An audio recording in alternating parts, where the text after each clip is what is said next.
Hi my loves, welcome back to my channel. This is my 2023's first video that I've released. I'm super excited because this video turned out so amazing. Here is my favorite model, Preeti Padda. She's amazing. You guys should definitely follow her on TikTok. She has beautiful videos. And when I first met her, I was like, oh my gosh, she has beautiful skin, blonde hair. I have to do something different that goes really well with everything that she has.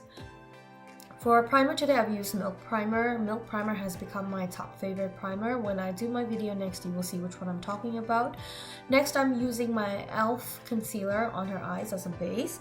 Now, if you haven't used e.l.f. concealer, I definitely recommend you to use it because honestly, it reminds me of Tarte Shape Tape and even better actually. The coverage is super nice and it dries matte, making it look super beautiful, and even for under eyes, it doesn't crease.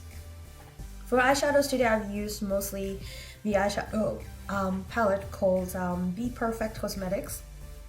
This is the limited edition that Once Upon a Time Makeup with Ja has released with Be Perfect Cosmetics.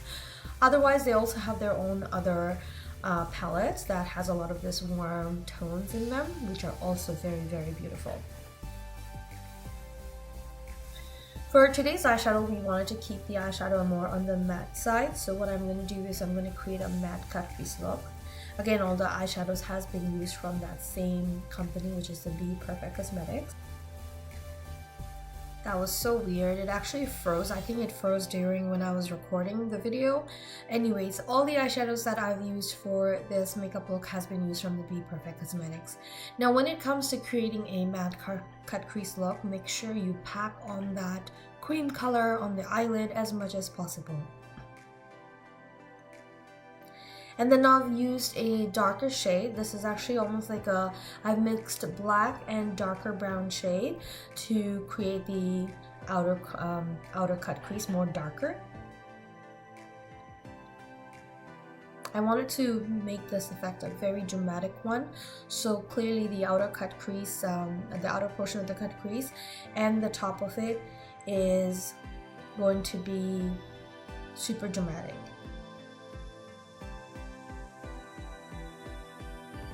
Moving on to the eyeliner, for that I've used my Inglot 77 gel eyeliner. And I always like to mix it up with some Duraline.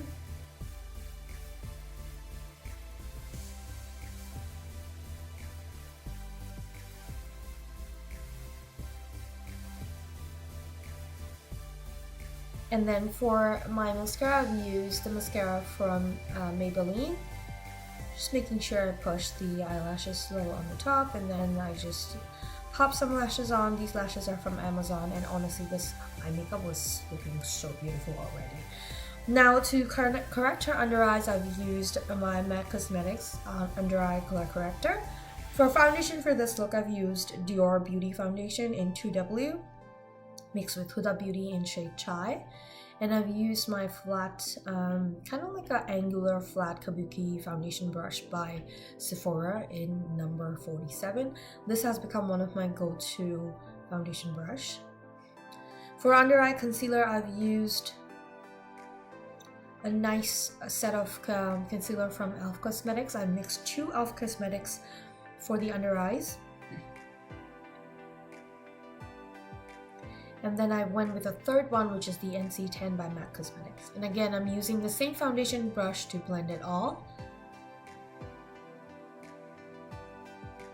Now, once the blending is done, I'm going to set it with some translucent powder. The translucent powder for this look I've used from RCMA, which is the colorless translucent powder. One of my favorite powders, to be honest. It's super professional and it's perfect for a makeup artist and for photo shoot because it instantly holds the foundation without making it look patchy.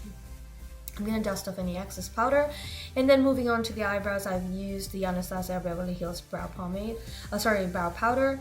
And for cream contour, now I'm using Terracotta. This is actually their Terracotta cream bronzer, which I kind of like to use it as the contour as well. Just because it's summertime. Well, when we did the shoot, it was summertime and we wanted a little bit of warmth on the skin. Now for the cream blush, oh my god, I can't speak, sorry guys. For the cream blush, I've used the e.l.f. Cosmetics blush. and I'm just going in to blend it all. Once that's done, I'm gonna now work on her under eyes. And I always like to start with a natural tone, which is the transition color, and then I like to go in with the black eyeshadows. It's always easier because then you don't make a mess, and also if there's fallout, you can easily dust it off. Which is why powdering the under eyes prior is always so important, that way you don't mess it up at all. And here I'm just using a black eyeliner for her waterline, and to set everything I've used two setting sprays. One is by Iconic London and the other one is Morphe. Now this highlighter is by MAC Cosmetics. I'm just basically placing the highlighters on the higher points of her face.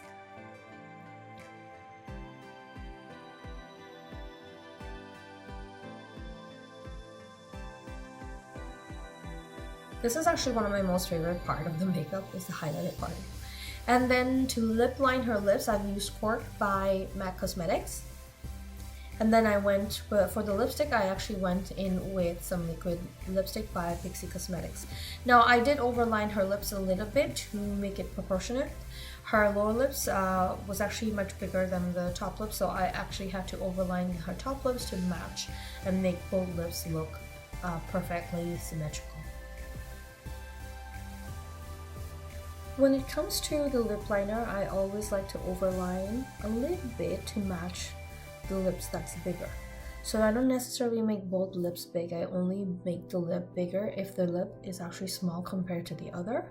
And then I always like to take a brush and blend the lipstick and the lip liner together, that way it creates a nice shaded gradient between them. Here I'm just applying some bit of gloss.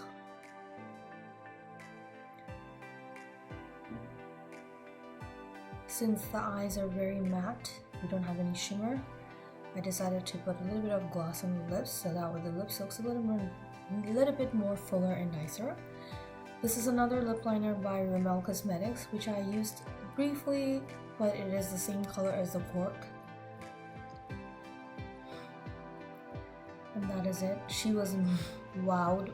Actually, that's what she was looking at into the mirror, but once she turns around, you can already see she's so happy about how the look has turned out.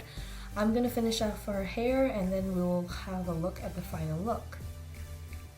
So this is what it looks like after I've already inserted her extensions and everything. So this is the final look before, and then we have after right here. Hope you guys have enjoyed this tutorial. Let me know what you guys think of this, and if you guys have any questions, please comment down below.